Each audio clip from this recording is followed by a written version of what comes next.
አምሮን ፒተር የማስታወስና የመዝናኛ ፕሮግራም በቃና በአዲስ መልኩ ከተመለሰ በኋላ እንግዲህ 2 ሳምንት መጀመሪያ ላይ 6 ተወዳዳሪ ቡድኖችን ሁለተኛ ሳምንት ላይ 5 ተወዳዳሪ ቡድኖችን አሁን ደግሞ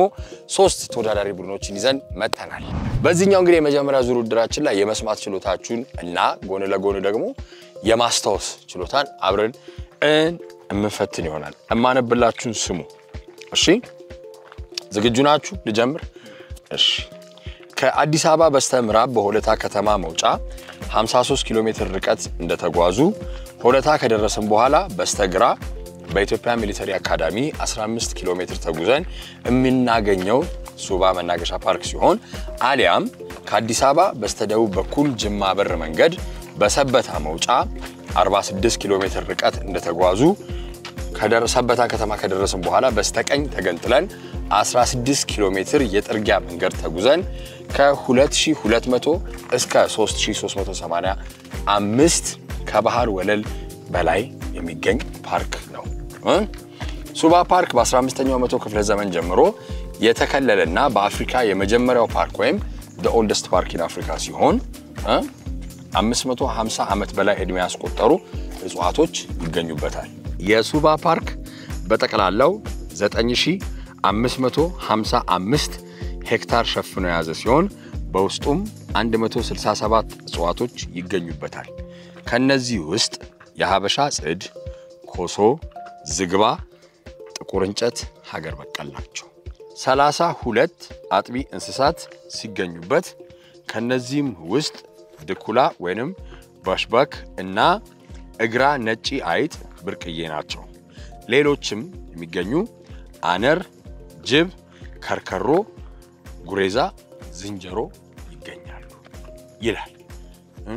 ይሄንን የሚያዝ ብቃት ይኖራቸዋል ብዬ ገምታለሁ አይከብድማ ምን ነው ፈዘሽ ሄደን አይከብድም አንቺስ ጨርሰናል መልካም እድል ወደሚቀጥለው ዙር ሰላም ናችሁ እንዴት ናችሁ እንግዲህ እናንተ እዚህ መጣችኋል እዚህ አሁን ማየት መጣችሁ ይሄንን ጽሁፍ በፊት ይሄንን ጽሁፍ ታንባላችሁ ይሄንን አንብባችሁ ቀስ ብላችሁ አንድ በአንድ ገብታችሁ የተታሰረ አውሬ እዚህ ውስጥ አለ ዘሎ እንዳይወጣ እዚህ አምልጦ ከወጣ ይሄንን ደን ያጠፋል ስለዚህ ቀስ ብላችሁ አንድ በአንድ ገብታችሁ ታያላችሁ ካያችሁ በኋላ ደግሞ ለሰው መናገር አይቻልም ስለዚህ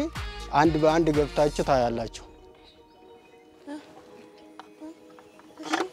ነው በቃ አንድ በአንድ ናይ ገብተሽ ታያለሽ አውሬ እዚህ ውስጥ አለ የታሰረ በፊት አንብቢ ናይ ግቢ ችግር የለም ግቢ ተታስሯል አይወጣም አንቺ ቀስ ብለሽ በራለው ከፍተሽ ታያለሽ እና ሂጄ ማይት ነው አዎ ሂጂ ከዛ በኋላ ከፍተሽ ይሄንን በዚህ ትመጣለሽ የተታሰረው እዚህ ውስጥ ነው አለ አውሬው ተታስሯል ይሄ በር ነው እሺ ከዛ መጣሽ ይሄንን ትከፍታለሽ ይሄ በር ነው እዚህ ቆምተሽ ይሄው አሁን አውሬው እዚህ ውስጥ ነው አለ ይሄው እንደዚህ አይተሽ እንዴት እንደታሰረ ታያለሽ ከዛም በኋላ ቀስ ብለሽ ይሄው እንደዚህ ዘግተሽ ትወጣለሽ ካፍቻ ይቺ ዘግቼ እወጣለሁ አዎ ከዛ በኋላ ስትመጪ ደግሞ ለሷም አትናገሪም ሁሉም ሰው አንድ በአንድ አይቶ ይወጣል ግቢ እንግዲህ እንዳትፈሪ ግቢ ግቢ ግቢ ግቢ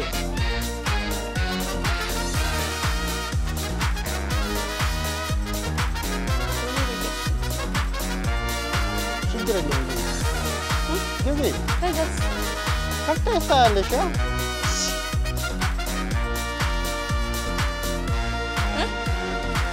እሺ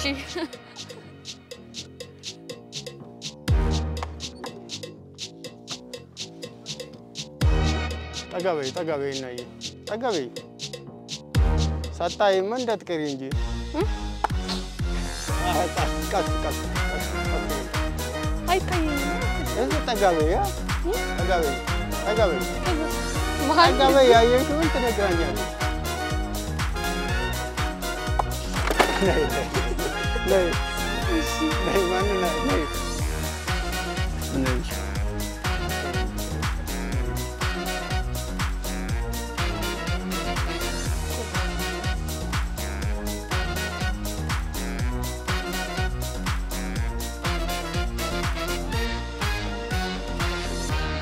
እንደዚህ ማየት አትችይም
ሱባ መንገሻ ፓርክ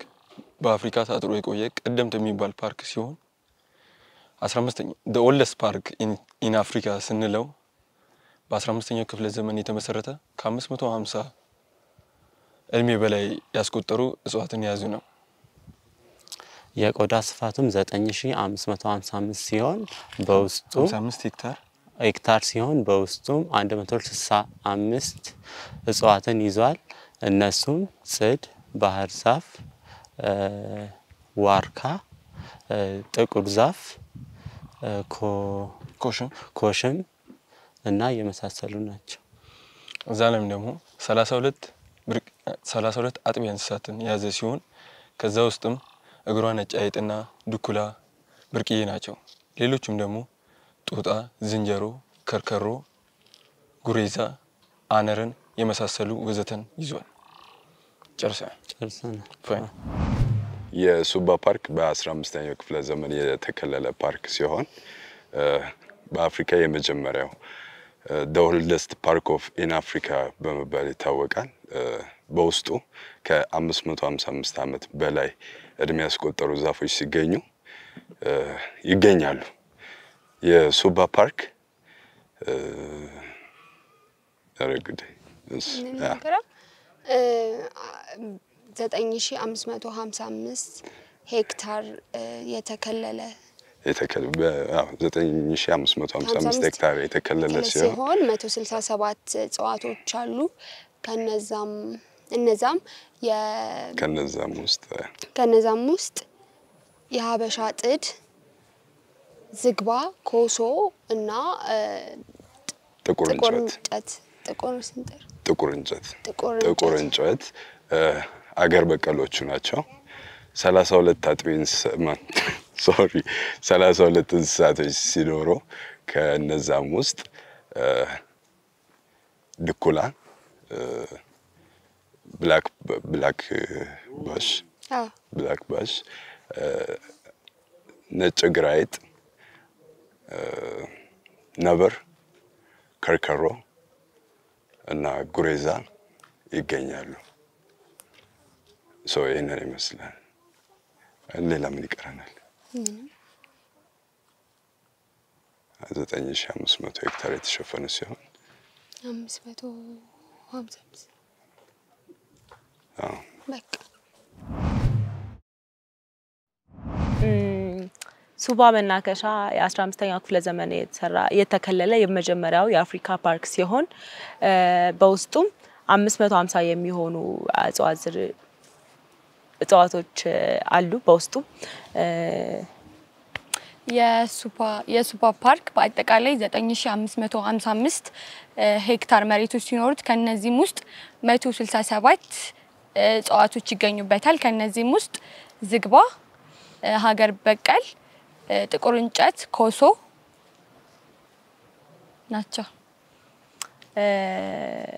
13 የሚሆኑ የአጥቢ እንስሳቶች ሲኖሩ በውስጡም እግሯን ጫይት አነር ዝንጀሮ ድንቢጥ ከርከሮ አላቸው በቃ ጨርሰናል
ወይኔ በኢየሱስ ምን ነው ካከፋኝ እኮ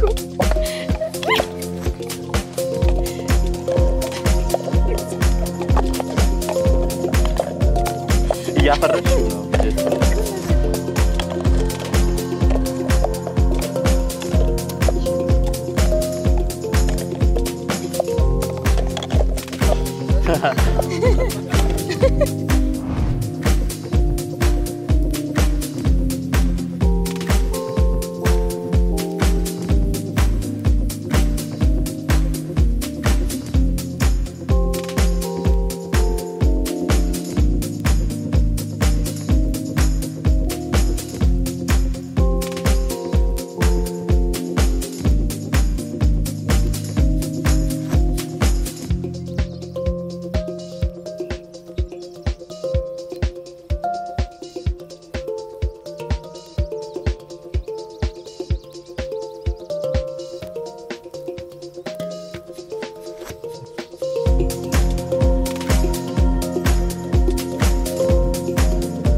እንዳለ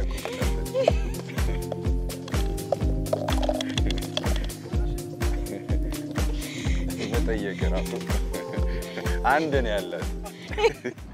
አምሮሚተር የማስታወስና የመዝናኛ ፕሮግራም በቃና ለባለፉት 2 ሳምንታትና አሁንም መጀመሪያ 6 ተወዳዳሪ ቡድኖችን 5 አሁን ደግሞ 3 ተወዳዳሪ ቡድኖችን ይዘናል እንዴት ነው ጥሩ ነው አሪፍ ነው አሪፍ እሺ ምን ያህል ስማርትፎን እስቲ ልጠይቃችሁ ምን ያህል ጊዜ ታጠፋለህ በቀን ውስጥ ያው ይለያያል ከቀን ወደ ቀን ይለያያል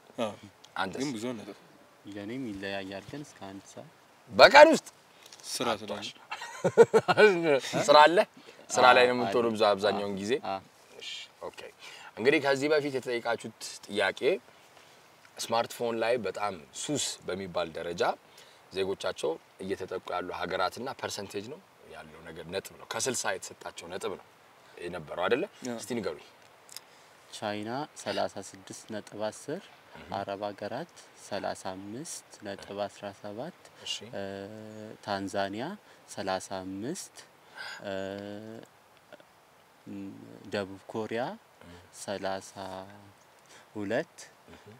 ብራዚል 31 እኔ ከአገሮቹ ነገር ከዘቁጥሮቹ መንገድ ይችላል ይቻላል ፋይን ነው ኢራን ካናዳ ቱርክ ግብጽ ኔፓል እሺ 31.52 31.14 30.07 እሺ 29.12 እሺ 29.45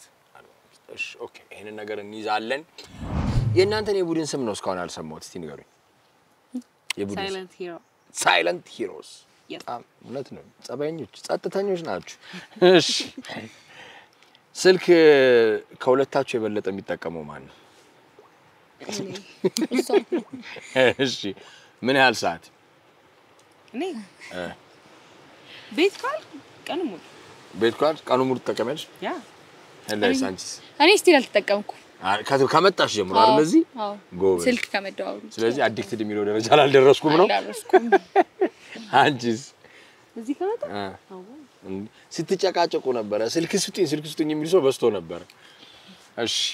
እንግዲህ እንደሱስ ከተመዘገቡ ስማርት ስልክ በጣም የሚጠቀሙባቸው ያሉ ማህበረሰቦች መካከል ስንት ሀገራት ወደ 10 የሚሆኑ ሀገራትን ዘርዝረን አሰተናችሁ ነበር በተደረገ ጥናት ንገሩኝ እስቲ መልሳችሁ እሺ ቻይና 36.18 እሺ ሳውዲ አረቢያ 35.73 እሺ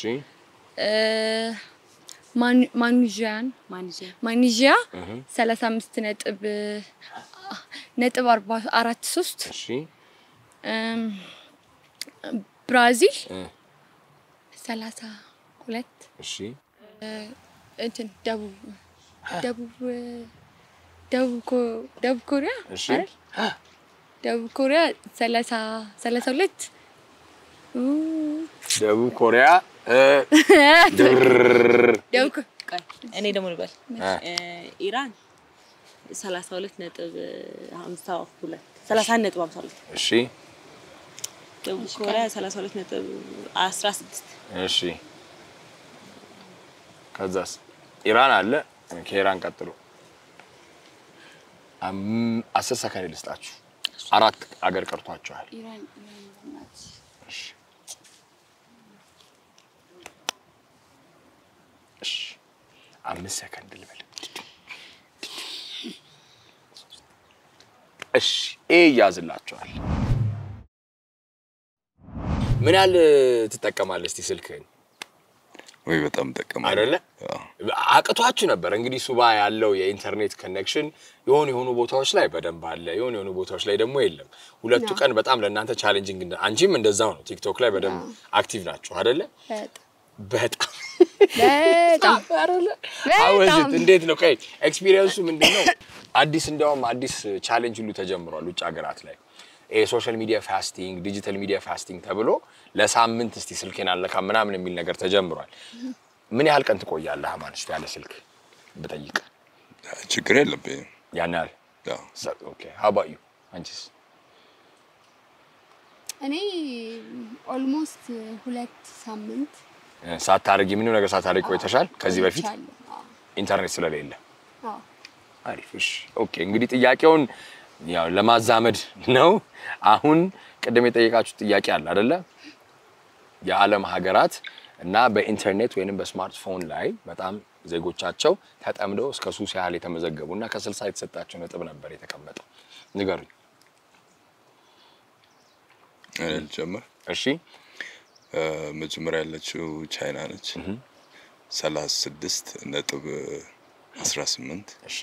ሁለተኛ ላይ ሳውዲ አረቢያ ያለች 35 ነጥብ 73 እሺ ሶስተኛ ማሌዥያ 35 ነጥብ 43 እሺ አራተኛ ላይ ብራዚል 32 እሺ አምስተኛ ላይ ኢራን 31 ነጥብ 52 ስድስተኛ ግብጽ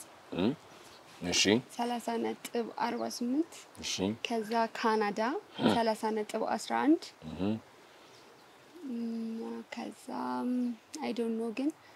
ኔክስት አውስትራሊያ 29 ነጥብ ከዛ ናይጄሪያ 29 ነጥብ 14 እሺ አይ ቲንክ አሪፍ እሺ ይሄንን እንይዛለን እንደ ነጥብ ኦኬ ከዛ በኋላ አሁን የምጠይቃችሁ ጥያቄ ጠቅላላ ዕውቀት ነው ከአጼ ቴዎድሮስ አንስቶ እስካሁን ድረስ ያሉ የኢትዮጵያ መሪዎችን እንድትነግሩኝ ነው በትኩረት ረጋ ብላችሁ በማሰብ ነው አጼ ቴዎድሮስ ከ1855 ጀምሮ እስካሁን እስካሉት እንግዲህ ክብር ጠቅላይ ሚኒስትራችን ዶክተር አብይ አህመድ ድረስ ማን ነው የነበሩት መሪዎች የሚሉትን ግለሰቦች አስባችሁ መልሰን ስንገናኝ ለኔ መናገር ነው መሪ ነው ነበር አይ እኮ ጠቅላላ ዕውቀቱ እኮ እሱ ነው ኦኬ የማስታወስ ብቻ አይደለም አላልኳችሁም ሲጀምረን ጨዋታ ሶ ጀነራል ኖሌጅን የሚፈትን ነው ስለዚህ በኢትዮጵያ ታሪክ ውስጥ ስንት መሪዎች ነበሩ ከዛ ውስጥ በዝርዝር ደግሞ አጭሮቹም ይደረጋሉ እነሱም ገብቶኛል ጥያቄ ምን እንደሆነ በኋላ ስትመልስልኝ ታስረዳኛለህ ግን እነሱም ይቆጠራሉ ማስረዳት ትችላለህ በእንደዚህ በመቁጠር ሲሆን በማስረዳት ስለሆነ የማስረዳት መብት ይኖራል እሺ ቴንክ ዩ መልካም እድል ላስት ዊክ ምን እንዳናደደኝ ታውቃለህ ለኛ አስበው እኮ ቢሆን በቃ ምንም ማለት አይደለም ማለት ሁላችን ለጋራ ጥቅም ግን እነሱ ያደረጉት ምንድነው የራሳቸውን ጥቅም አስቀደሙ እኔ ልክ የራሳችንን ሁለታችንን መርጠን ከጨረስን በኋላ አብትሽ ኑ ምናም ብሎ አንዳንድ ነው የመረጣችሁ ሰው አንዱን ፒክ ማድረግ አለብን ብሎ ሲጠራኝ የመሰለኝ በቃ ልጅቷ እግሯ ስለተሰበረ ጫካ መግባት አትችልም ምናም ብሎ ይሄ ነገሩን በዛ አይነት መንገድ እንድቀይር እኔም እንደዛ በቃ እሺ ከዛ ግን ሐሳብ ያሸንፋል ነው የተባለው ሐሳቡን ስሞና ሐሳብን ትቀይራለህ ቦታው ላይ ስደርስ ግን የተነሳው ሐሳብ ስለማሸነፍ ነው ያ ምንድነው የራሳቸውን እንትን ነው ያዩት ጥቅማ ምን የቱ ጋር ነው ምን ተጠቀመው የሚለው ነገር ነው ያዩት ስለዚህ እኛም የራሳችንን አድቫንቴጅ መውሰድ ነበረብን ኤኒዌይስ ለማሸነፍ ተጠቃቀምን ማለት ያቀም ምርጫችንን ነው ያስቀመጥነው አጋጣሚ ሆኖ እንዳለው በፖይንት ሆነኝ የመረጥነው ሳይሆን አወዳዳሪው ሲመርጥ በፖይንት ደግሞ የፈለግናቸው ልጆች ተመረጡልን በጣም ነው ደስ ያለኝ እንዴት በጣም ተናድጄ ነበር አይተኛል አይደል እኔ በጣም ነው የምናደደው ከዛ እንባዬ ሁሉ መጥቶ ነበር ምንም እኮ አይደለም ግን ያናደዳል በጣም ስሜታዊ እኮ እየጮፍኩኝ ነበር እንዲያውም ማሰብ ጌሙን ሁሉ እናቆማለን እያልን ነበርና ዲስትራክሽን በሚገርም ሁኔታ እሱ መጀመሪያ አይተነው ነበርና በቃ በካሜራ ቀርጻ አሳየንና እያልነው ነበር ማለት ነው ክፈቱት ምናምን እያሉን ነበርኛ ቀድመን እኔና ካሜራማኑ ማለት ነው እኔ አምሮዬ ላይ አለ ያ ነገር ሰው ሲጮህ ሰማቸው ደግሞ በጣም ነው የደነገጥኩት ከዛ ደግሞ ታስሯል ምናምን የሚል ጽሁፍ አለው እና ግን ምን እንደታየኝ ታውቃለህ ፊቴን ሳየው ልጅስ ታስጠሉሽ በጣም ነው የደነገጥኩት ለምንድን ነው የጮሁት ግን አንቺም ጮህሻ እኔማ አክቲንግ እየሰራው እንዴ ድራማቲክ ነው ያረኩት እኮ ለኞቹን ለማስደንገጥ ያ ብቻ ደስ ይላል ያስፈራል ማለት ከመክፈቴ በፊት እውነት ለመናገር እባብ ምናምን ነበር የጠበቅኩት እባብ ሳይሆን እኔ ምን እንደሆነ ታውቃለህ የሆነ ጥቁር ነገር ይሄን ትልቅ አፍ ያለው የታሰረ ብቻ ደስ ይላል። ቆንጆ ጊዜ ነው። It was good. ያው እንግዲህ በባለፈው ሳምንት ውጪ ቀረሽ ክርክር ላይ ነበር ግን አለ አንዳንድ ጊዜ እውነታውን እያወቅ ትተዋለህ አዎ እንደውም ያ ከካሜራ ጀርባ ራሱ ይቅር እንደውም እንዳሳባቸው ይሁን ብለን ነበር እንደ አጋጣሚ ደግሞ ምን ሆነ እነሱ የፈለጉት በውጤት ብቻ ብሎ ገብተዋል ግን በጣም በቃ ሰዎች ስታቀባቸው የሚያስቡት ነገር ይናደዳሉ ከዚህ በፊትም ደግሞ በጣም እኔ ብዙ ነገር ነው የተማርኩት ከዚህ ቻሌንጅ ውስጥ ራሱ በቃ ጓደኞቻችን ብለን የቀረብናቸው ራሱ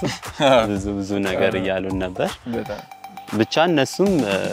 እንኳን እነሱ ያሉት ሆነ ፈርተናቸው ሳይሆን ፍራቻ አለባቸው እነሱ ላይ ፍራቻ አለባቸው የሆነ ሰው ያግዛቸው የሚገባ ይመስላቸዋል ግን እኛ እስኪ ሌት ብለን ተሰናል ከፋንግል ነው ግን ሲትረዱ ደግሞ እነዛ ግሩፕ ቢያልፉ አድቫንቴጅ ለሁለታችንም ነበር በሚለው ነው ሁለትና ሶስት ሆናቸው አይቀርም ይሁን የቅድሙ እንዴት አየህ የትኛው ዲስትራክሽን ኦኬ ፈራ እንዴ ኋላ ነበር አው ትንሽ ፈርቼ ነበር መጀመሪያ ውስጥ ስገባ ያየው ነበር ምን እንደዚህ የሚያስፈረቀኝ አይደለም እኔ ነኝ እንዴ ከፍተውና ምን ያልኩት ፈርቼ ነበር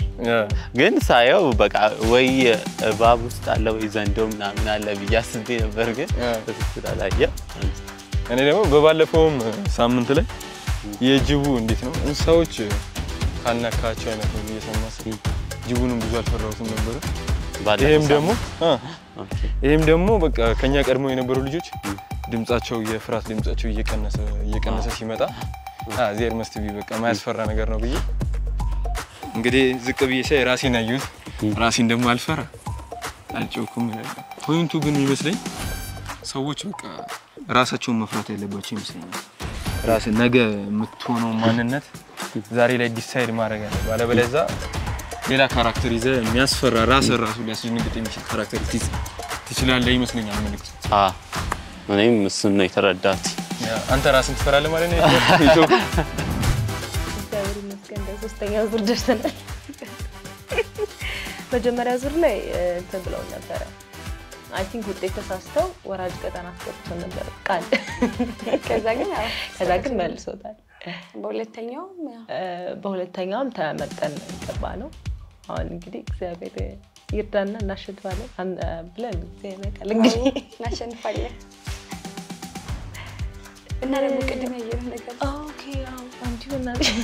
ምን ነበር መጀመሪያ የተረጠች እኔ ምን አይነት ነው እኔ ማይታወቅ እኔ አይቼው ማላቀው አውሬ ነገር ነው እኔ እንደዛ ይመስል የምር በጣም ታፔላው ላይ የሆነ ጽፈው ምናምን ስለነበር ውሸታቸውን አይሆንም ብዬ ነበር ያሰብኩት ግን ውሸታቸው ነበር ዝንከፍተው መስታወት ራሳቸው አውሬ ናቸው ያለ ነው ከዛ ሰው ያለኝ ሰጥሽ ምን አየሽ አለኝ ከዛ ራሴ መስታወት ውስጥ ምን አየሽ ድጋሚ ሰዓት አላየሽም ማለት ከዛ እንደገና ይሁንም ነገር ሲለኝ እንደገና አየሁት ሳይው ምንም ነገር የለም አረ ምንም ነገር የለም ነው ከዛ ከኋላ ደግሞ የሆነ ነገር ያንቆቋሉ ያ ነው ወይዘው ዲስተርብ ያደረገኝ እንጂ እኮ አይተን ነው ነው ብቻ የተረዳነው ምንድነው ዛስ ጀስቲካሊ ሰው ልጅ አውሬ ነው እያሉ ነው አሉ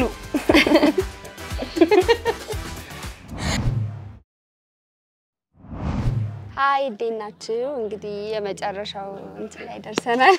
ከአድካሚ ቆይታ በኋላ ያ ፋይናል ራውንድ ላይ ደርሰናል ወይል እንግዲህ ያው አማኒ የታሪክ ባላባት ነው ሶ እኔም አውቃለሁ ግን በደንብ እሱ ያብራራ ይንገራችሁ ታሪክ ወዳለው ያ ነግሮኛል በደንብ ከአጼ ቴዎድሮስ ሞድ ማን ነው ከስልጣን መነሳት በኋላ አጼ ዮሐንስ ናቸው የነገሱት ከአጼ ዮሐንስ በኋላ በደንብ ዲቴል ታሪኩን እርግጠኛ አይደለም ግን እንደነገሱ አውቃለሁ ንጉስ ተክለ ሃይማኖት እንደን ከሳቸው በኋላ ሚኒሊክ ነበሩ የነገሱት ከሚኒሊክ እልፈት በኋላ ለተወሰነ ጊዜ ከአንድ አመት እስከ 3 አመት ለሚሆን ጊዜ ተጌጣይቱ አገሪቷን አስተዳድሮ ነበር እንደን በመቀጠል ንግስት ዘውዲቱ ነበረች የመጣቸው ከዛ በኋላ ልጅ ኢያሱ ነው የነገሰው። ልጅ ኢያሱ አጭር ጊዜ ነበረ። ከዛ ተፈሪ መኮንን ወይም ደግሞ ጃንሆይ ኃይለ ሥላሴ በአፄ ኃይለ ሥላሴ እሳቸው በመቀጠል ከኢያሱ በኋላ እሳቸው ነግሰው ነበረ። የኃይለ ሥላሴን ውድቀት ያው በደርግ ሆኖ ልክ ደርግ ስልጣኑን እንደያዘ መንግስቱ ኃይለማርያም ነበረ አገሪቷን ሲመራ የቆየው ለ17 ዓመት። 83 ላይ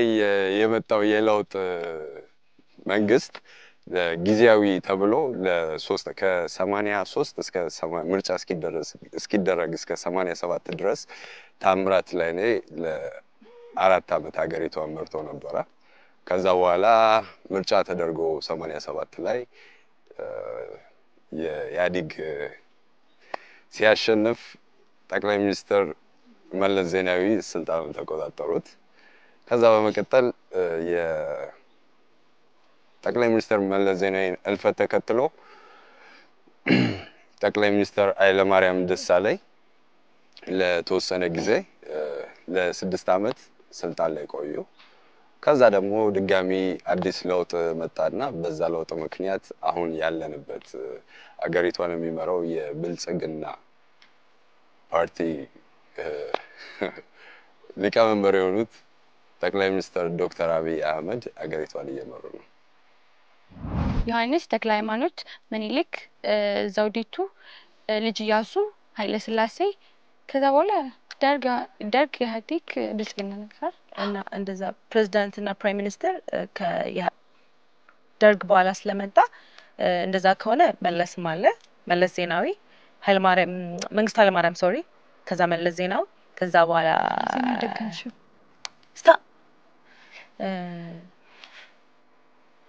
መንግስቱ ኃይለማርያም ከዛ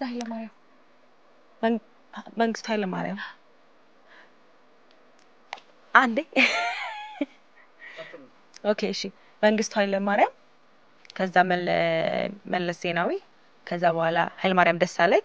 ከዛ አሁን አለበት ከአፄ ቴዎድሮስ እንጀምር። አፄ ቴዎድሮስ፣ አፄ ዮሐንስ፣ አፄ ምኒልክ ከሞቱ በኋላ ሬሳቸው ላይ ጣይቱ ነበረች። ከዛ ጣይቱ በጣም ትንሽ ቀን ነው እሱ በሞት ላይ ሳለ ነው ሬሳው ላይ ነው። ከዛ በኋላ ልጅ ኢያሱ፣ ከልጅ ኢያሱ በኋላ አፄ ኃይለ ሥላሴ ደግሞ ከሞቱ በኋላ መንግስቱ ኃይለማርያም ከዛ ኢህአዴግ ሲገባ ደግሞ ለ45 ቀን ነው እንደዛ ተስፋዬ ከተስፋዬ በኋላ ሙሉ ለሙሉ ማለት ይችላል መለስ ከመለስ በኋላ ኃይለማርያም ደሳለኝ ከዛ ዶክተር አብይ። አምሮን ፒተር የማስታወስና የመዝናኛ ፕሮግራም በቃና 3ኛ ሳምንት ውድድራችንን ሱባ መናገሻ ፓርክ ላይ እንግዲህ አጠቃለናል። ሱባ መናገሻ ፓርክ በ15ኛው ክፍለ ዘመን ጀምሮ የነበረ ትልቁ ዴንስ ፎረስት ያለበት አፍሪካ ውስጥ የሚጠቀስ የመጀመሪያ አሁንም ያለው እንግዲህ ጫካ ነው። ይሄም ደግሞ የተለያዩ አይነት የእጽዋት እንደነው ፋርሚንግ ላይ ቴክኖሎጂ ላይ ምርምር ተደርጎ እንደ ማበልጸጊያ ወይንም ማሳደጊያም ላብራቶሪ ብቻኛ ያለው ነበር በዛ ሰዓት። አሁንም እየተካሄደ ያለ ነው።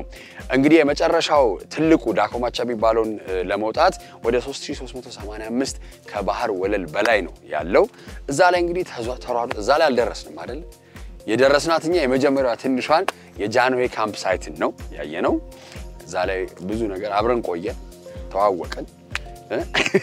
አስቸጋሪዎች ከማን አላስቸጋሪ ካልሆኑ ሰዎች ለያየን። እሺ የዚህኛውን ሳምንት ውድድራችንን 3 ጥያቄዎች ነበር ያደረግነው። አንደኛው የመጀመሪያው ስለ ሱባ መናገሻ ፎረስት ያሉ ፋክቶችን ነበር ያደረግነው። ሁለተኛ ደግሞ እንግዲህ ሁላችንም ሲያከራክር የነበረው የስልክ አጠቃቀምን በጣም ከፍተኛ የሆነ በሱስ ደረጃ ሊባል የሚችል ተጠቃሚነት ያላቸው ዜጎቻቸው አዲክትድ ናቸው የሚባሉ 10 ሀገራትን በዝርዝር ተቀምጦ ከ1 እስከ 10 አየን። ሶስተኛ ደግሞ ያው ከዘመነ መሳፍንት በኋላ በ1855 አቡነ ሰላማ አፄ ቴዎድሮስ ሁለተኛን ካነገሱበት ጊዜ ጀምሮ እስካሁን የኢፌዴሪ ዲሞክራቲክ ሪፐብሊክ እንግዲህ ኢፌዴሪ ማለት ኢትዮጵያ ፌደራል ዲሞክራሲያዊ ሪፐብሊክ ነው አይደለ? የዛ አሁን ጠቅላይ ሚኒስትር እስከሆኑት ከክቡር ዶክተር አብይ አህመድ ድረስ ያሉ መሪዎችን በዝርዝር ማስረዳትና መጥቀስ ነው። እንግዲህ በውጤት ደረጃ ስንመለከተው አንደኛ የሱባን ፋክቶች በትክክል በመመለስ ወይም በተሻለ ቁጥሩንና ፋክቶቹን በመመለስ ዩናይትዶች መርተዋል ቲም 2 ላይ። ሁለተኛው ዙር ላይ ደግሞ ውድድር ላይ ስንመለከት ቲም 1 ልበላችሁ 3 ልበላችሁ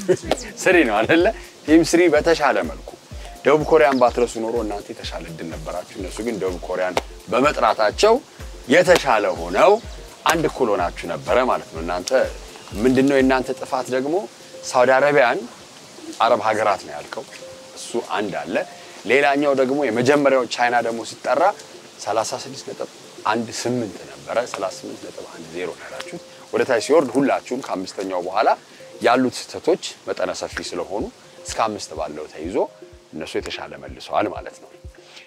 ስለዚህ የኢትዮጵያ መሪዎችን ደግሞ በአጠቃላይ የተባለበትን አካሄድ ነው የጠራ ነው አይደለ? ስለዚህ እኔ ብጠራላችሁ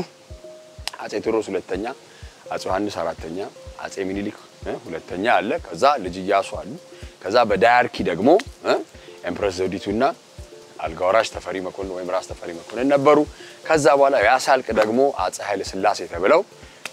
ራስ ተፈሪ መኮንን ነግሰው ነበር። ከዛ በኋላ ደግሞ በደርግ ጊዜ ኮሎኔል መንግስቱ ኃይለ ማርያም አሉ። ከዛ በኋላ ትሪኪው ፓርት ምንድነው የሽግግር መንግስት ነበር። የሽግግር መንግስት ላይ ክቡር ጠቅላይ ሚኒስትራችን የነበሩት አቶ ታምራት ላይኔ ነበሩ። ከዛ በኋላ አቶ ታምራት ላይኔ ይገባሉ። ከዛ ነፍሳቸውን ይማር ጠቅላይ ሚኒስትር ክቡር መለስ ዜናዊ ያሉ፣ ኃይለ ማርያም ደሳለኝ፣ ከዛ ደግሞ አሁን ያሉት ጠቅላይ ሚኒስትራችን ክቡር ዶክተር አብይ አህመድ ይኖራሉ ማለት ነው። ስለዚህ ይሄንን ዝርዝር በዚህ በትክክል ኦርደር የጠሩት እና አማንና ብርክቲ በመሆናቸው ያሁኑ በአዲሱ ሪቫምፕድ በሆነው አምሮ ኮምፒውተር አሸናፊ የሆኑት እነሱ ሆነው ተገኝተዋል። እንግዲህ ቅድም እንዲያውም እኔና አማን እያወራን ነበር አይደል ካሜራ ላይ አንተ ሁሉንም አጭር ጊዜውን ብሎ ነው የጠየቀኝ። አጭር ጊዜው የሚወሰናል ሲባል አዎ ባልኩ መሰረት በልታችሁታል። 40,000 ብር ተሸላሚ ሆናችኋል። በዚህ 3 ሳምንት እንግዲህ አብራችሁን ስለቆያችሁ በጣም እናመሰግናለን። ቴንክ ዩ። በየትኛውም የህይወት መስክ የምትተዋወቁ ጓደኛ ማቾች፣ የቤተሰብ አባላት፣ ፍቅረኛሞች እንግዲህ የማስታወስ ችሎታችሁን መጣችሁ ወደ ገንዘብ መቀየሩ ብለን እንጋብዛለን። የአምሮ ፒተርን ቤተሰብ ሁኑ እንላለን። እስከሚቀጥለው ሳምንት መልካም ጊዜ